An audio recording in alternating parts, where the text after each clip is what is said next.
Muy buenas, hoy vamos a desgranar un código de avería de esos que, si no se interpretan bien, pueden acabar en una reparación cara y, lo que es peor, equivocada. Vamos a ver cómo evitarlo. Esa imagen. A nadie le gusta verla, ¿verdad? Esa lucecita de fallo motor que se enciende en el cuadro y de repente nos pone en alerta. Y claro, puede significar un montón de cosas. Desde una tontería, como un tapón de gasolina mal cerrado, hasta un problema bastante más serio. Hoy vamos a centrarnos en un culpable muy específico. Y aquí lo tenemos, el protagonista de hoy, el código P2225. Si al conectar el escáner ha saltado este resultado, vamos a ver qué significa exactamente y sobre todo qué está pasando en las entrañas del vehículo. Vale, vamos a meternos en faena. Lo primerísimo, antes de pensar en cambiar piezas o en soluciones, es entender el mensaje. ¿Qué nos está intentando decir el coche con este código en concreto? Pues bien, el código P225 nos está hablando de un fallo en el circuito del calentador del sensor de enox del banco 2. Para que quede claro, banco 2 se refiere simplemente al bloque de cilindros del motor que no contiene el cilindro número 1. Es una forma de localizar dónde está el problema. Este sensor, el de enox, es una pieza clave en el sistema de escape, porque mide los gases para que el coche pueda gestionar las emisiones de la forma más eficiente posible. Y aquí está la clave del asunto. ¿Cómo se da cuenta el coche de esto? Pues a través del módulo de control del tren motriz, el PCM. Pensemos en él como el cerebro electrónico del vehículo. Este cerebro está todo el rato supervisando el sensor. Si la señal eléctrica que le llega está fuera de los valores que espera, ¡zas! Enciende la luz del motor y guarda este código de error para que sepamos qué pasa. Perfecto, ya sabemos qué significa el código. Ahora, pasemos a la siguiente fase, que es casi como una investigación. ¿Qué suele causar este fallo y qué síntomas podemos notar en el coche? Por la experiencia de taller, las causas más habituales, la verdad, no suelen ser súper complejas. Muchas veces el problema está en el propio sensor de NOx, que puede estar ya defectuoso o muy sucio. Pero ojo, y esto es muy importante, antes de echarle la culpa, es fundamental revisar a fondo el cableado y los conectores. Parece mentira, pero un cable en mal estado o un conector con algo de óxido son los culpables en muchísimos casos.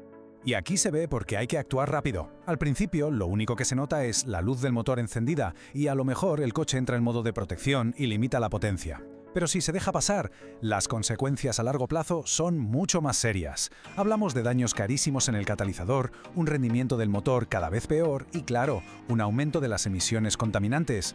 Bien, ya conocemos las posibles causas y los síntomas. Ahora vamos a lo crucial, el proceso correcto para encontrar la raíz del problema. Porque un buen diagnóstico es la clave para una reparación efectiva y, sobre todo, para no gastar dinero de más. Lo fundamental aquí es seguir un método, un orden. Se empieza por lo más básico, una buena inspección visual de cables y conectores. Luego se echa un ojo al propio sensor. Después pasamos a las herramientas, un multímetro para comprobar que el circuito eléctrico está bien y finalmente un escáner para ver qué datos está mandando el sensor en tiempo real. Seguir estos pasos evita dar palos de ciego y nos lleva directos al problema. Y mucha atención porque este consejo vale oro. Es un recordatorio clave. La solución que parece más obvia, que es cambiar el sensor directamente, no siempre es la correcta. Muy a menudo, un problema que parece grande se soluciona con algo tan simple como limpiar un conector o reparar un cable. La paciencia en el diagnóstico se traduce en un ahorro directo en la factura. Tan importante como saber qué hay que hacer, es saber qué no hay que hacer. En esta parte vamos a repasar esos errores típicos, esas trampas en las que es fácil caer cuando nos enfrentamos a este código de avería. Como podemos ver, los errores más frecuentes van todos en la misma línea. Saltarse los pasos de un buen diagnóstico. Cambiar el sensor por impulso, no pararse a limpiar bien los conectores o fiarse solo de lo que se ve a simple vista, son atajos que casi siempre acaban en un callejón sin salida, con el problema sin resolver y el bolsillo más ligero. Bueno, hemos diagnosticado el problema, hemos evitado los errores más comunes. Es hora de pasar a la acción. Vamos a ver los pasos para una reparación que sea de verdad definitiva y eficaz. La solución sigue una lógica aplastante. Primero, se arregla cualquier problema en el cableado o los conectores. Segundo, una buena limpieza a fondo. Y solo si después de esto el problema sigue ahí, es cuando se plantea reemplazar el sensor.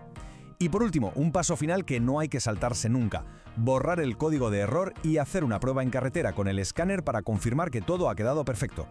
Y este es el mensaje con el que nos tenemos que quedar. Aunque el coche parezca que sigue funcionando más o menos bien, el código P225 no es una tontería, es una advertencia seria. Dejarlo pasar puede provocar un efecto dominó, una cascada de fallos mucho más graves, como cargarse el catalizador, y eso es una reparación que puede costar cientos, si no miles, de euros.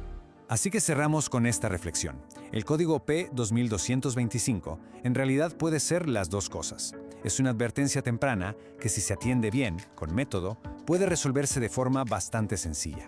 Pero si se ignora, es, sin ninguna duda, el aviso de que vienen problemas mayores y más caros.